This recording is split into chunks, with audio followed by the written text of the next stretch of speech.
আরজিকর কাণ্ডে 24 ঘন্টার মধ্যেই পুলিশ একজনকে গ্রেফতার করেছে, সঞ্জয় রায়। যতই সময় এগোচ্ছে, যতই তদন্ত এগোচ্ছে, ততই এই সঞ্জয়ের একের পর এক কুকীর্তি সামনে আসছে।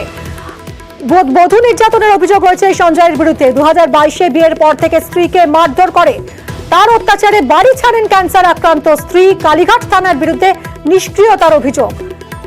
কথা বলবো অর্পিতা আমাদের প্রতিনিধির সঙ্গে। অর্পিতা, একাধিক অভিযোগ আসছে সামনে এই সঞ্জয়ের বিরুদ্ধে, ঠিক কি কি অভিযোগ? দেখো, সঞ্জয় রায়ের নামে এই কলকাতা পুলিশে এটা প্রথম ঘটনা নয়। কলকাতা পুলিশের খাতায় এর আগেও কিন্তু তার নাম ছিল কলকাতা পুলিশের খাতায়। কারণ তোমাকে জানিয়ে রাখি, তার যে স্ত্রী, সেই স্ত্রী কিন্তু ক্রিস্টোফার রোডে যিনি থাকতেন, এবং 2022 সালে তাদের বিয়ে হয় 19শে ফেব্রুয়ারি। কিন্তু বিয়ে হওয়ার 6 মাসের মধ্যে অকথ্য অত্যাচার এবং তাকে ব্যাপকভাবে মারধর করা হতো বলে অভিযোগ পরিবারের সদস্যদের এবং তার শ্বশুরবাড়ির সদস্যদের দাবি যে সঞ্জয় রায় যেন কঠিন থেকে কঠিনতম শাস্তি পায়। তার কারণ 6 মাসের পরে যখন তার স্ত্রী ক্যান্সারে আক্রান্ত হন এবং তখন তিনি চিকিৎসা ছাড়াই তাকে বাপের বাড়িতে পাঠিয়ে দেন এবং চিকিৎসার সমস্ত খরচ বাপের বাড়ির যারা সদস্য তারা কিন্তু দেন। শুধু তাই নয়, এবং এই যে তার যে স্ত্রী তাকে ব্যাপকভাবে মারধর করায়, কালীঘাট থানায় 2022 সালে 4ই অগস্ট একটি কমপ্লেন করা হয়। কিন্তু তার পরিপ্রেক্ষিতে একটি জেনারেল ডায়েরি করা হয়, কিন্তু আর কোনো কিছুই পুলিশ কোনো ব্যবস্থা নেয়নি বলে শ্বশুরবাড়ির সদস্যদের অভিযোগ। আর এখানেই কিন্তু তারা করছেন যে তখন যদি ব্যবস্থা নেওয়া হতো তাহলে হয়তো আজকে এই দিনটা দেখতে হতো না। কারণ 2023 সালে 10ই আগস্ট তাদের সেই মেয়ে, অর্থাৎ এই সঞ্জয় রায়ের যিনি স্ত্রী, তিনি কিন্তু ক্যান্সার আক্রান্ত হয়ে তার মৃত্যু হয়। কিন্তু তারপর থেকে তাদের আর কোনো সম্পর্ক নেই। তবে সঞ্জয় রায় তিনি যখন বিয়ে করেন তাদের মেয়েকে, প্রথম যে তার যে বিয়ে, সেই বিয়ের কথা কিন্তু গোপন রেখেই বিয়ে করেছিল বলে অভিযোগ। ফলে সেই ঘটনা থেকে এবং আরজিকরের যে ঘটনা, যেখানে কিনা নির্মমভাবে খুন এবং ধর্ষণ করা হয় বলে অভিযোগ, সেই ঘটনাতে কিন্তু তারা যথেষ্টভাবে মর্মাহত এবং তারা বলছেন যে তাদের মেয়েও চলে গেছে এবং আরজিকরের যিনি ছাত্রী, যিনি চিকিৎসক, তিনিও কিন্তু তাদের মেয়ের মতন। ফলে সেই জায়গা থেকে সঞ্জয় রায় যেন কঠিন থেকে কঠিনতম শাস্তি পায়। আর এখানেই পুলিশের ভূমিকা নিয়ে প্রশ্ন তারা তুলেছেন যে তখন যদি 2022 সালে কালীঘাটের যে ঘটনা, সেই ঘটনায় যদি তারা যথেষ্টভাবে গুরুত্ব দিয়ে যদি তারা এফআইআর করতেন বা যদি শাস্তি যদি দেওয়াতেন, তাহলে হয়তো সঞ্জয় রায়ের আজকের এই ঘটনার সামিল হতে হতো না। এমনটাই কিন্তু তার শ্বশুর বাড়ির যারা সদস্য তারা কিন্তু সেরকমটাই অভিযোগ করছেন। ধন্যবাদ অর্পিতা। ওই মারধর করতো, মদ খেয়ে আসতো, বোনকে মারতো, বোন আমাদেরকে জানিয়েছিল। তারপর থেকে ওর সাথে আর কোনো নেই, আমাদের মরার পর থেকে কোনো কন্ট্যাক্ট নেই ওর সাথে। আপনার বোনের যখন বিয়ে হয় তখন কি আপনারা জানতেন যে ও কিসে কাজ করে বা কোথায় কাজ করে? ওর আগে বিয়ে ছিল? সে বলেছিল পুলিশে চাকরি করি। বিয়ের কথা সেটা আমরা পরে জানতে পেরেছি, বিয়ের পরে। সে তো শাস্তি ওকে দিতেই হবে, এইভাবে যা করেছে। হ্যাঁ, অনেক কষ্ট পেয়েছে আমার দিদি। কি হয়েছিল? মেয়ে যখন মারধর করতো, মেয়ে আমাকে কেঁদে কেঁদে বলতো যে আমাকে এমনি মেরেছে, গয়না নিয়ে নিয়েছে, করেছে। হ্যাঁ, অত্যাচার খুব করতো। তারপরে আমি খবর পেয়েছি তো আমি থানায় জানালাম, কালীঘাট থানায়। রাত্রিবেলা 2টোর সময় এমনি 2022 সালে। হ্যাঁ, থানায় 2বার জানিয়েছি, কোনো কিছু করা শুনবাই নেই। কেন কি জানি, পুলিশ বলেই কি? হ্যাঁ, ওনার মেয়ে মানে আমার মেয়ে, ওর যা কষ্ট হয়েছে আমার মেয়েও কষ্ট হয়েছে। এই যে অত্যাচারী করলো, এ খারাপ করলো। এই মুহূর্তে যে খবর পাওয়া যাচ্ছে, আরজিকর ইস্যুতে নবান্নে বৈঠক, মুখ্যমন্ত্রীর মুখ্য সচিব এবং কলকাতা পুলিশের সিপিকে নিয়ে বৈঠক। আরজিকরের তদন্ত নিয়ে আলোচনা মুখ্যমন্ত্রীর। জানবো সোমরাজ আমার সহকর্মীর কাছ থেকে। সোমরাজ, কি জানা যাচ্ছে এই বৈঠক নিয়ে? সোদপুর থেকে ফিরেই মুখ্যমন্ত্রী মমতা বন্দ্যোপাধ্যায় নবান্নে বৈঠক করেন, যেটা সূত্র মারফত জানা যাচ্ছে। সেই বৈঠকে রাজ্যের মুখ্য সচিব এবং কলকাতা পুলিশের সিপি উপস্থিত ছিলেন।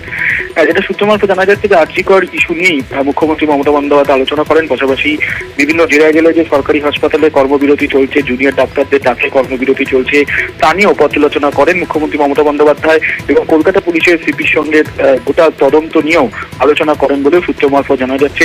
বেশ কিছুক্ষণের বৈঠক হয় নবান্নে মুখ্যমন্ত্রীর ঘরে বলে সূত্র মারফত খবর। ধন্যবাদ সোমরাজ।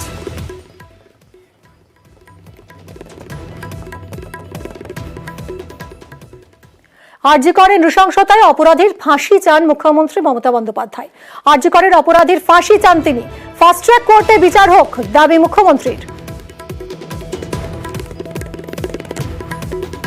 আমার কাছে যখনই কলকাতার পুলিশ কমিশনার খবরটা দেয়, আমি সঙ্গে সঙ্গে তাকে বলি যেটা খুব নক্কারজনক ঘটনা এবং খুবই বেদনাদায়ক ঘটনা।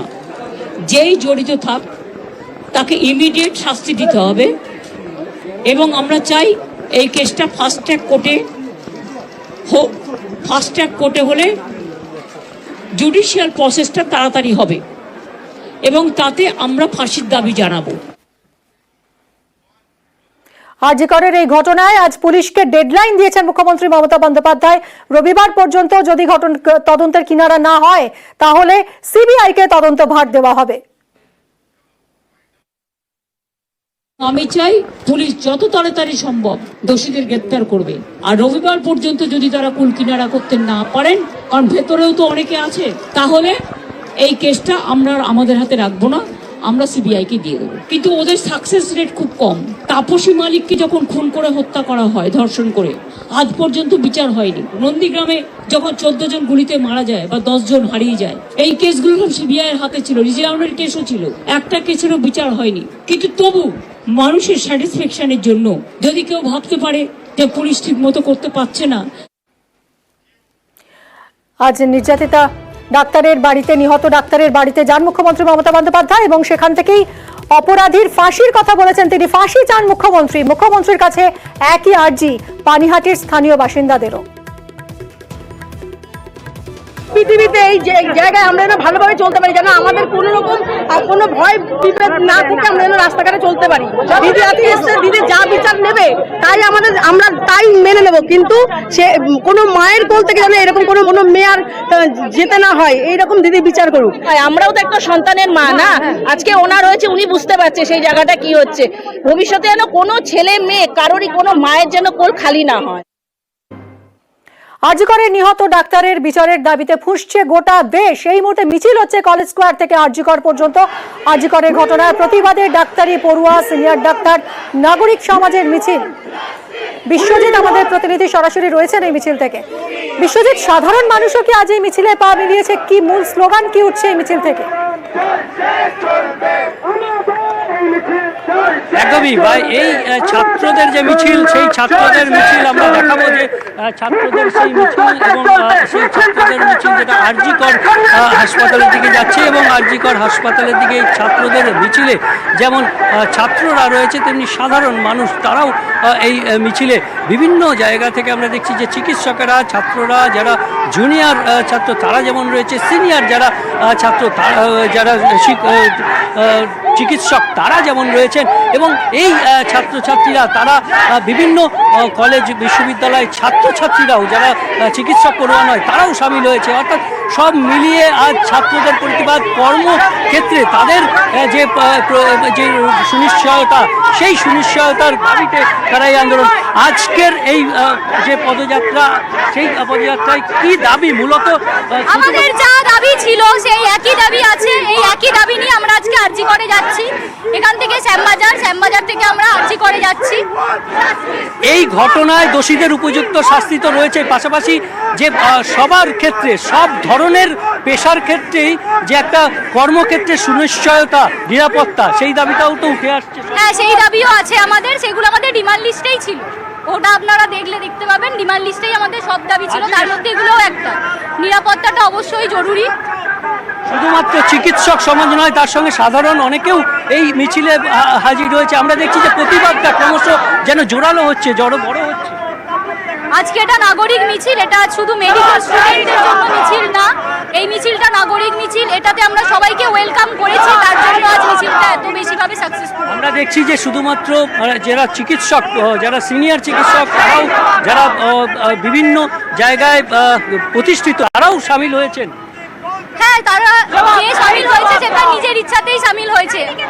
এটা সবার জন্যই আগমন করা হয়েছে মিছিল। একদমই, অর্থাৎ এই আহ্বানে যেটা নাগরিক মিছিল হিসাবে পরিণত হয়ে গেছে, যে এই যে ছাত্রদের যে চিকিৎসক সমাজের যে ছাত্রছাত্রীরা আহ্বান করেছিলেন এই আরজিকর পর্যন্ত, আরজিকরের হাসপাতালের যে ঘটনা, সেই ঘটনার প্রতিবাদে যে মিছিল, সেই মিছিলে আজ নাগরিক মিছিলে পরিণত হয়েছে এবং সেখানে সামিল হয়েছেন শুধুমাত্র চিকিৎসক সমাজ নয়, তার সঙ্গে সঙ্গে এই যে বিভিন্ন সমাজের বিভিন্ন পেশার মানুষ তারাও এই সামিল হয়েছেন আজকের এই প্রতিবাদ মিছিলে এবং সেই প্রতিবাদ মিছিল ক্রমশ আমরা এই মুহূর্তে দেখতে পাচ্ছি নাগরিক মিছিল স্বতঃস্ফূর্তভাবে মানুষ আজ পথে নেমেছেন সুবিচারের দাবিতে।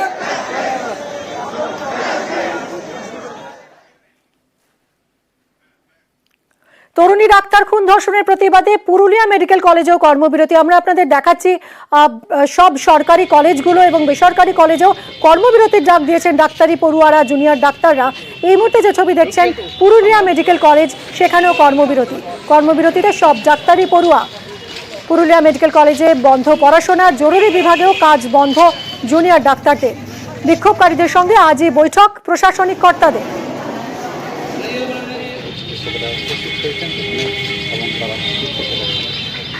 আমরা সিনিয়র ব্যাচের স্টুডেন্টরা ঠিক করেছি যে আজকে আমরা সমস্ত রকম পঠন পাঠন থেকে বিরত থাকব, যেহেতু পুরুলিয়া মেডিকেল কলেজটা পুরুলিয়ার জেলার সমস্ত মানুষের একমাত্র ভরসার জায়গা। তো আমরা ঠিক করেছি আপাতত আমরা ওপিডি ওয়ার্ক বন্ধ রাখছি না, ওপিডি খোলা আছে। আজকে এমার্জেন্সি কলেজ কাউন্সিল মিটিং আছে, সেখানে ওই সমস্ত আরজিকরের ইস্যু, আমাদের কলেজের সমস্ত সেফটি সিকিউরিটির ইস্যুস নিয়ে আলোচনা হবে। তারপরেই আমরা ফার্দার সিনিয়র দাদাদের, পিজিটি হাউস স্টাফ দাদাদের সাথে কথা বলে আমরা কি করব সেই জিনিসটা আমরা ঠিক করব। সমস্ত আউটডোর অলরেডি যেমন চলে তেমন শুরু হয়েছে, আমাদের কোনো অসুবিধা কিছু হয়নি। এক, দ্বিতীয় হচ্ছে এখানে দুটো আউটডোর চলে, পেডিয়াট্রিক্স এবং গাইনি। আমি দুটোই দেখে এলাম এবং দুটোতেই আউটডোর চলছে, আমাদের এখানে সেরকম কোনো কিছু পড়েনি। নেক্সট হচ্ছে যে আমাদের ইমার্জেন্সি পরিষেবা যেমন চলছিল, আগে যেমন চলতো ঠিক তেমনভাবেই চলছে, আমাদের এখানে কোনো পড়েনি কিছু। মেদিনীপুর মেডিকেল কলেজ, সেখানেও কর্মবিরতি।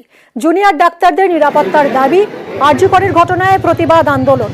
জরুরি বিভাগেও কাজ বন্ধ জুনিয়র ডাক্তারদের, কাজ বন্ধ হাউস স্টাফ ইন্টার্নদেরও। এমার্জেন্সি বিভাগ কার্যত চিকিৎসক শূন্য।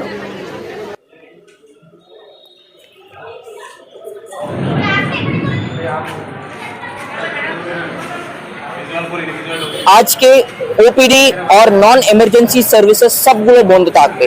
কলকাতা আরজিকের হসপিটালে যে হয়েছে, এটা হয়েছে হসপিটালের ভেতরে, মানে ডাক্তারে কোনোদিন প্রোটেকশনগুলো হবে না, ক্লিয়ার কাট ইনভেস্টিগেশন করতে হবে, full transparency. We want a CBI investigation. এতদিন পর্যন্ত শুধুমাত্র ওপিডি ওয়ার্ডস, ইলেকটিভ ওটি এবং নন এমার্জেন্সি ফ্যাসিলিটিস বন্ধ করা ছিল, কিন্তু আজকে দুপুরবেলা 2টো থেকে এমার্জেন্সি পরিষেবা থেকেও জুনিয়র ডাক্তারদের অর্থাৎ ইন্টার্ন, পিজিটি, হাউস স্টাফ এবং সিনিয়র রেসিডেন্ট তাদের ফুল ম্যান পাওয়ার সরিয়ে নেওয়ার সিদ্ধান্ত নেওয়া হয়েছে। কিন্তু আমরা এটাও বলেছি, যেহেতু মুমূর্ষু মানুষ এমার্জেন্সিতে আসবেন, তাই এমার্জেন্সি ফাংশনাল থাকতেই পারে, এটা প্রশাসনের দায়িত্ব, তারা ঠিক করবেন কিভাবে এমার্জেন্সি ফাংশনাল থাকবে, তারা সিদ্ধান্ত নেবেন। সেখানে আপনারা থাকছেন, সেখানে জুনিয়র ডাক্তাররা কেউ পার্টিসিপেট করছে না।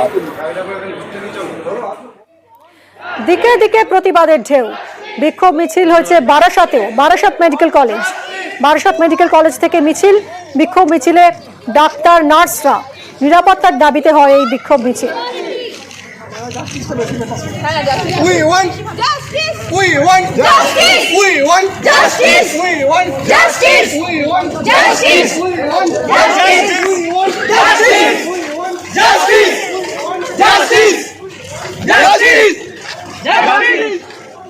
এরকম একটা ঘটনা যে হয়ে গেল, তো সেটা তো হওয়া উচিত হয়নি না। তো তাই জন্য আমরা আজকে সবাই এই প্রতিবাদের সমর্থন করছে, রাস্তায় নেমেছি। আমরা চাইছি কি ক্রাইমটা যাতে হিস্ট্রিতে আর কোনোদিন রিপিট না হয়, প্রত্যেকটা মেডিকেল কলেজে যাতে আরও নিরাপত্তা দেওয়া হোক। আমরা চাইছি কি কালপ্রিটদের যাতে হ্যাং টু ডেথ করা হোক, অ্যান্ড কালপ্রিট সবকটা কালপ্রিট ঠিকভাবে যেন ধরা হোক। সিসিটিভি রাখা উচিত, গার্লস হস্টেলে নিরাপত্তা দেওয়া উচিত, আর ওই ছাড়া বয়েজ হস্টেলেও নিরাপত্তা দেওয়া উচিত। শুধু গার্লস হস্টেল কেন, প্রত্যেকটা হস্টেলে অ্যাটলিস্ট নিরাপত্তার ব্যবস্থা করা। সেগুলোর অভাব কি এখানে রয়েছে? হ্যাঁ, এখানে রয়েছে। আরজিকরে ডাক্তারি পড়ুয়াকে নৃশংস খুন ধর্ষণের প্রতিবাদে গর্জে উঠেছে গোটা দেশ। আর ওই তরুণীর প্রাক্তন স্কুল, সেখানেও প্রতিবাদ মিছিল। সোদপুরে চন্দ্রচূড় বালিকা বিদ্যালয়ে পড়তেন তিনি। আজ প্রতিবাদে সামিল প্রাক্তনী এবং শিক্ষক শিক্ষিকারা।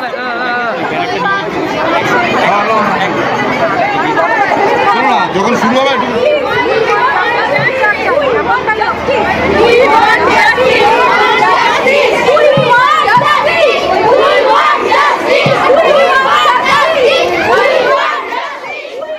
সুবীর আমাদের প্রতিনিধির সঙ্গে কথা বলবো। সুবীর, আমরা এই তরুণীর যে স্কুলে পড়তেন চন্দ্রচূড় বালিকা বিদ্যালয়, সেখানেও দেখতে পাচ্ছি সেখানেও ঝাঁজ বাড়ছে প্রতিবাদের, ঠিক কি আবহ?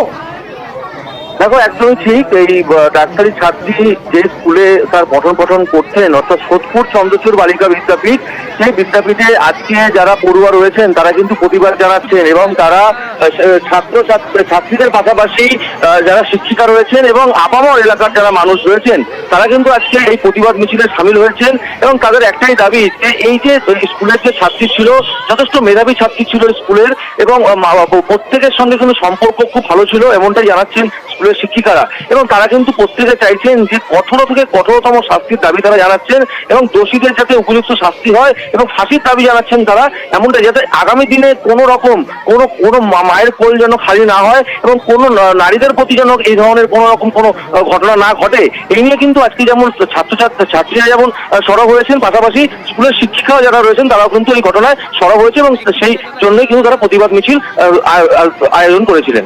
ধন্যবাদ সুবীর। যখন শুরু হবে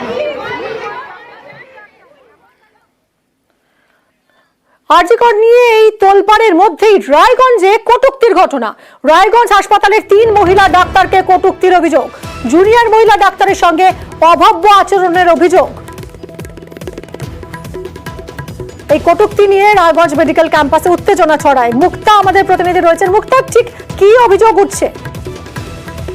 মিমি, রায়গঞ্জ মেডিকেল কলেজে যারা জুনিয়র ডাক্তাররা রয়েছিল তারা আরজিকর নিয়ে আন্দোলনে বসছিলেন। সেই আন্দোলন শেষ করে যখন ফিরছিলেন সেই সময় বহিরাগত ওই মেডিকেল ক্যাম্পাস চত্বরে মদ্য অবস্থায় 3 জন মহিলা ডাক্তারকে কটূক্তি করাতেই কিন্তু চাঞ্চল্য ছিল এবং পরক্ষণে কিন্তু রায়গঞ্জ থানায় অভিযোগ করা হয়। পরে সঙ্গে সঙ্গে রায়গঞ্জ থানা পুলিশ ওই অভিযুক্তকে আটক করেছে।